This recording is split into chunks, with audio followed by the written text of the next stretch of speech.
Welcome to this video on maths fractions.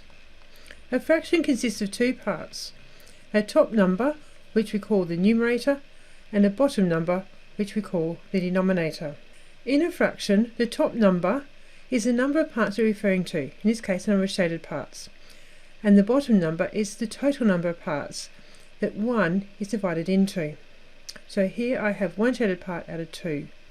Here I have 1, 2, 3 shaded parts out of a total of 4 shaded parts for this circle. A fraction line can be thought of as a divide by sign.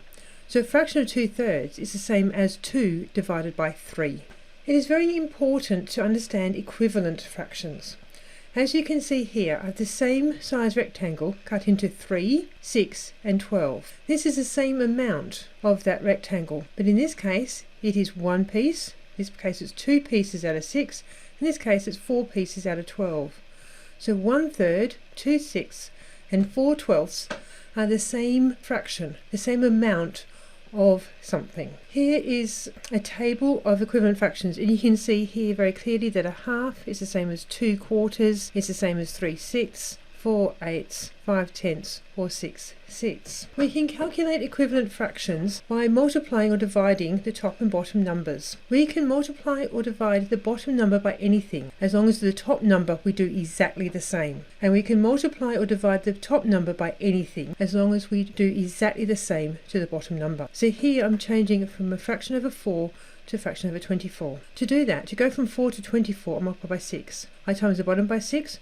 To the top I do exactly the same, multiply by 6, and 1 times 6 is 6. 1. Any fraction where the top number and the bottom number, that is the numerator and the denominator, are the same, that is one whole. For example, if I have a pizza divided into 8 pieces and I eat all 8 pieces, I eat one pizza, which means I'm very greedy and probably a little bit sick. Whenever you give an answer as a fraction, it should be simplified. That is what we refer to as the simplest form. To do this, we simply divide the top and bottom numbers by anything that goes into both of them. So we look at the bottom and top numbers and see if we can divide both of them by any number bigger than 1. If we can, we divide top and bottom by the same thing and we see what we get. Sometimes you may see you can divide the top and bottom number by something else. And we keep going until there's nothing else that will go into both the bottom and the top number. There are 3 types of fractions. A proper fraction is where the top number is smaller than the bottom number.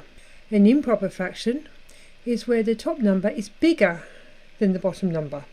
In this case, the fraction is equal to something more than 1. It's bigger than one whole.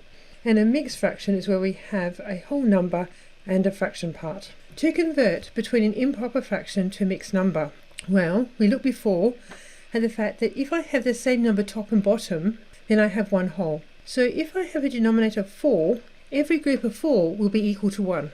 So what I do is I divide the top number by the bottom number. How many times does 4 go into 13? Well, the answer is 3. And then I need to ask how many left over. In this case there's 1, and my bottom number stays the same. So 13 over 4 is the same as 3 1/4. I can also convert things the other way. Again, we need to remember that the same number top and bottom equals 1.